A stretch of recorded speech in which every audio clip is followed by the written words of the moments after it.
I always thought betrayal would erupt like a storm, glass shattering against marble, a thunderclap punch to the chest, rage devouring the oxygen until the room spun black. I imagined screams, accusations hurled like grenades, the kind of chaos that leaves scars you can see. My name is Ethan Caldwell, and this is the night my entire world cracked open in absolute silence. Before I dive into the full story, if you ever felt the sting of betrayal or wondered how far a broken heart can push a man, drop the word justice in the comments and hit that subscribe button right now. That way I know I'm not alone in this. But when I caught Vanessa, it was a whisper, a surgical incision, the silence of a predator circling prey. I'd flown to Denver for a conference on high-stakes mergers, the kind where fortunes pivot on decimal points, and one misplaced comma can bankrupt the dynasty. A freak blizzard grounded every regional jet out of DI, so I rented a black Range Rover and powered through 10 hours of sleet-slicked highways, windshield wipers slapping like a metronome, counting down to the surprise I've been planning for weeks. 3 days early. As the miles blurred past, my mind kept drifting to happier times. Vanessa laughing in the passenger seat during our first road trip to Aspen, her hand on my knee, promising we'd build something unbreakable. I stopped at Little Ice, the overpriced French pâtisserie on 17th that she treated like a temple, and dropped $87 on the white chocolate raspberry cheesecake she always ordered just to look at. The box sat on the passenger seat like a fragile promise, and for a moment I let myself imagine her face lighting up. The way it used to before our marriage became a polished performance. The house on Cherry Hills Drive was dark except for the warm amber glow spilling from the master suite upstairs. Her white Range Rover was parked at its usual angle, but beside it crouched a silver Porsche 911 Turbo, low, arrogant, screaming money and midlife insecurity. I killed the engine, grabbed the cake, and slipped inside using my key, moving like a man who still believed in perfect moments. Then the murmur drifted down the staircase. A man's voice, deep, lazy, the kind money buys at private clubs, followed by her laugh, not the polished, gallery-opening laugh she used in public.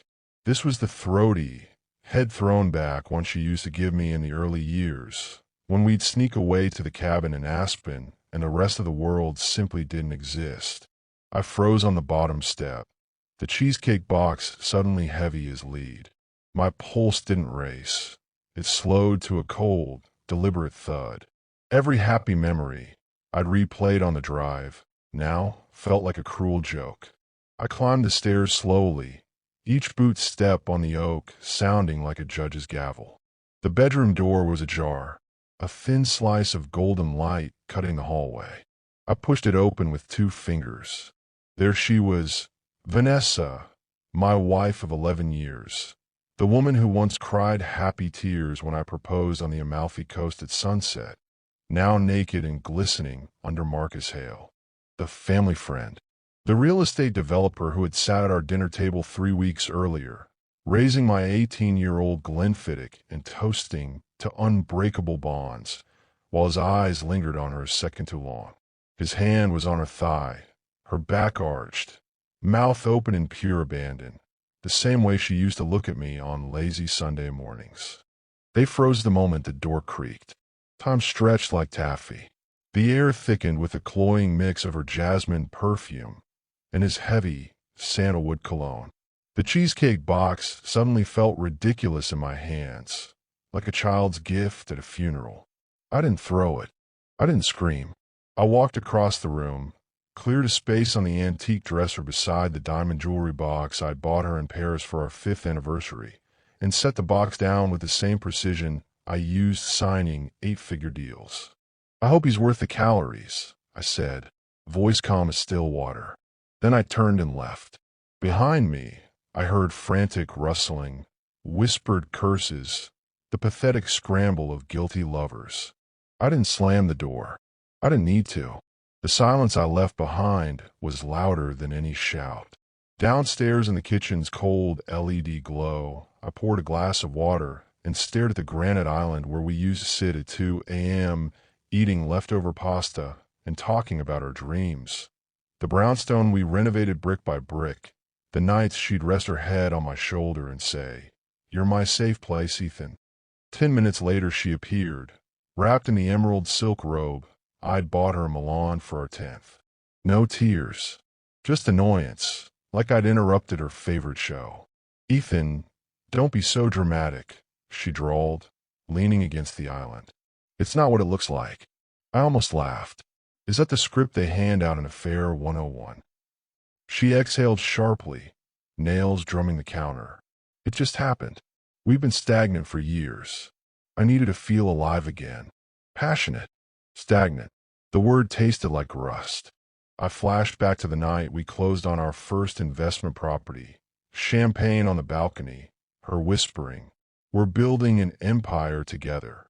Now that empire felt like a house of cards she'd set on fire. "You're overreacting.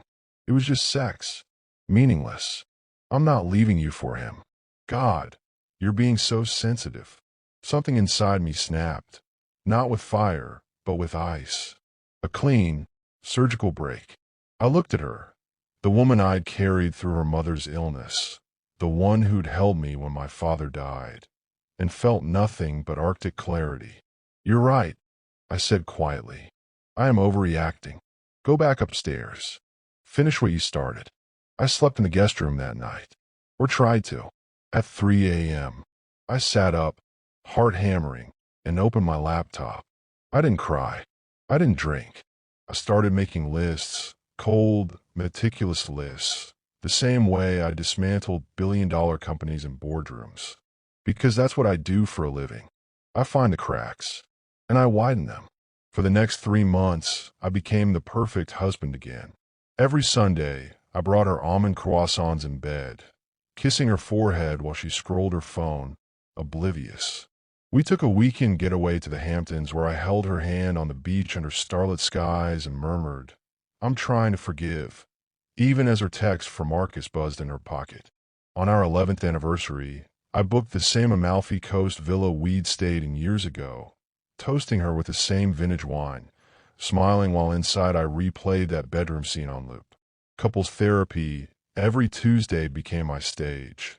I nodded solemnly while the counselor talked about rebuilding trust, all the while noting how Vanessa's guard slowly crumbled. She stopped deleting browser histories.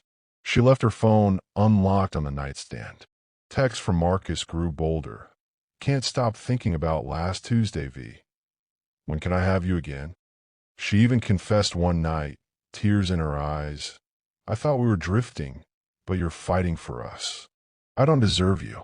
I held her while she cried, my arms steady, my heart a block of ice. Behind the scenes, I worked like a surgeon. The boutique, her dream project in Soho, had never made money. I knew because for 6 years I'd secretly funneled cash through a shell LLC called Harbor Consulting to keep it afloat. Tax efficient, invisible. One quiet afternoon I called the accountant and said 3 words: "Kill the transfers." Within 6 weeks, suppliers were screaming, credit lines froze, and the bank called in her personal guarantees. I watched from my office as she paced the living room on speakerphone, voice cracking. But I thought we were doing well. I almost felt sorry for her, until I remembered the way she'd looked at Marcus. Marcus's empire was next. His flagship luxury tower in the Heights was leveraged to the hilt, surviving only on bridge loans from Apex Capital, where I sat on the advisory board. At the next quarterly review, I projected his financials on the wall and said, "Gentlemen, these numbers don't add up. Inflated projections, hidden liabilities, off-books deals. We're exposed." The vote was unanimous. Funding cut, construction halted, liens piled up like gravestones. I even arranged a discreet lunch with one of his biggest investors and casually mentioned certain irregularities. Marcus started calling Vanessa in panic. She'd whisper to him in the bathroom, thinking I was asleep. I hired a discreet private investigator who delivered daily packages, time-stamped photos, hotel receipts, lingerie purchases, Even a video of Marcus's Porsche parked outside our house at 2:17 a.m. while I was supposedly in Chicago. The final piece was the prenup she'd signed without reading.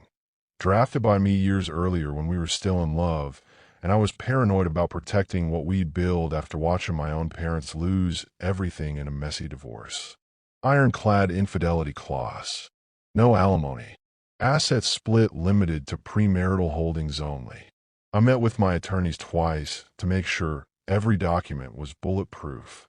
On a drizzly Tuesday, she stormed into my home office, mascara running, designer coat dripping on the Persian rug. The boutique is finished. Vendors are suing. And Marcus, his project just collapsed. He's talking bankruptcy. Why aren't you fixing this, Ethan? You have the connections. I leaned back in my chair, calm as a surgeon. Markets are brutal, Vanessa. You always said things just happen. She slammed her palm on the desk. You monster. You destroyed my life over one mistake. I slid the divorce papers across the mahogany. Not destroyed. Withdrawn. The house is in an irrevocable trust you waived rights to in 2018. Remember signing those papers over brunch while you were texting him? The investments are shielded. The boutique debts are yours alone. And the prenup, activated. Here's the evidence. Photos, videos, timestamps, everything. She collapsed into the chair, sobbing. Not the elegant tears of movies, but ugly, guttural howls of a woman watching her entire world evaporate. Please, Ethan, we can fix this. I'll end it with him. I love you. I stood, buttoning my blazer. Love, you chose him in our bed. Now live with it. The court hearing was brutal. Her lawyer tried every trick. Coercion, unconscionability. But the judge, a no-nonsense woman in her 60s, looked at the mountain of evidence and said, "This prenup is voluntary, fair, and documented." Motion denied. Vanessa walked out with her premarital inheritance, a mountain of debt, and the Audi lease in her name.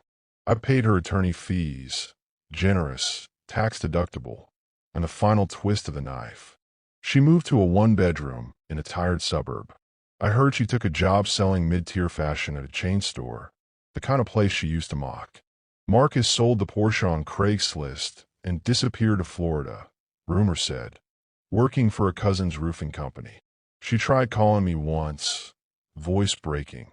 I made the biggest mistake of my life. Can we talk? I deleted the voicemail without replying. I burned the mattress in the backyard at midnight, flames licking the sky while I sipped scotch and toasted the end of the lie. I ripped out the hardwood where her betrayal still echoed, laid Italian marble, repainted every wall. The master suite became mine again, new bed, no ghosts. The guest room became a state-of-the-art gym where I worked out the last traces of pain. 6 months later, I was on a hike in the Rockies when my phone buzzed with another message from her. I stared at the mountains, the wind cold and clean, and blocked the number. I started dating again, slowly. A gallery owner named Claire who laughed at my terrible jokes and never once rolled her eyes. For the first time in years, the laughter was real. The cheesecake, I never touched it. The cleaners found it weeks later, mold-covered, reeking, a perfect monument to something that looked sweet but had rotted from the inside. From those ashes, I rose. Not broken, rebuilt, stronger, free. If this tale of calculated revenge and rebirth touched you, subscribe now and comment the word justice plus the city or country you're watching from. Let me know how far this story has traveled. See you in the next one.